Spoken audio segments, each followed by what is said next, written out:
একটা হাদিস আমি আপনাদেরকে স্মরণ করাতে চাই। হাদিসটা বিশুদ্ধ সনদে অনেক কিতাবে এসেছে। নবী করিম সাল্লাল্লাহু আলাইহি ওয়াসাল্লাম একদিন মিম্বরের উপরে উঠলেন। প্রথম সিঁড়িতে উঠে তিনি বললেন আমিন, দ্বিতীয় সিঁড়িতে উঠে বললেন আমিন, এবং তৃতীয় সিঁড়িতে উঠে বললেন আমিন।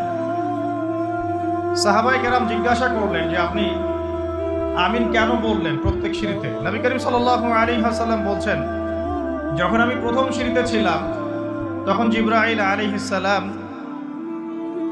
এসেছিলেন এবং আমাকে বলেছেন, ধ্বংস হোক সেই ব্যক্তি, ধ্বংস হয়ে যাক সেই ব্যক্তি, যে ব্যক্তি তার বৃদ্ধ পিতামাতাকে পেয়েছে কিন্তু তাদের সেবা যত্ন করে জান্নাত লাভ করতে পারে নাই। নবীজি বলেছেন আমিন। অর্থাৎ শিখলাম, যাদের ঘরে পিতামাতা আছে, পিতামাতা দুজনে আছেন বা দুজনের একজন আছেন, তাদের খেদমত করে যদি আমরা জান্নাত অর্জন করতে ব্যর্থ হই তাহলে আমাদের জন্য ধ্বংস। আমরা কি এটা চাবো? আল্লাহ পাক আমাদের সবাইকে পিতামাতার হক আদায় করার তৌফিক দান করুন। দ্বিতীয় সিঁড়িতে নবী সাল্লাল্লাহু আলাইহি ওয়াসাল্লাম, তখন জিবরাইল আলাইহিস সালাম বলেছিলেন, ধ্বংস হোক সেই ব্যক্তি, যে ব্যক্তি রমাদান মাসকে পেয়েছে, যে ব্যক্তি রমাদান মাসকে পেয়েছে কিন্তু রমাদান মাসকে পেয়েও ইবাদত বন্দেগীর মধ্য দিয়ে তার গুনাহগুলোকে মাফ করাতে পারলো না, সেই ব্যক্তি ধ্বংস হয়ে যাক। বলি নাউযুবিল্লাহ। আমরা কি এটা চাই?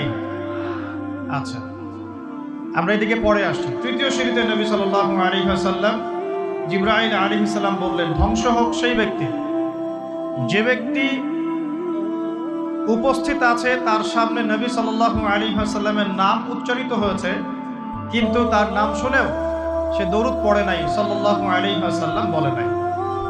আমরা দেখলাম দরুদ পড়ার সময় অনেকেই চুপ করেছিলেন। যে ব্যক্তির সামনে নবী সাল্লাল্লাহু আলাইহি ওয়াসাল্লামের নাম উচ্চারিত হয়েছে এরপরেও সে নাম শুনে দরুদ পড়ে নাই, নবীজি বলছেন তার জন্য ধ্বংস। বলি নাউযুবিল্লাহ। এর বিপরীতে অনেক হাদিস আছে, যদি আপনি একবার নবীর প্রতি দরুদ পড়েন আপনার প্রতি 10 বার রহম করা হবে ইনশাআল্লাহ। আল্লাহ পাক 10টা গুনাহ মাফ করে দিবেন, আল্লাহ পাক 10টা নেকি লিখে দিবেন এবং আপনার মর্যাদার স্তর আল্লাহ 10 গুণ বাড়িয়ে দিবেন। অতএব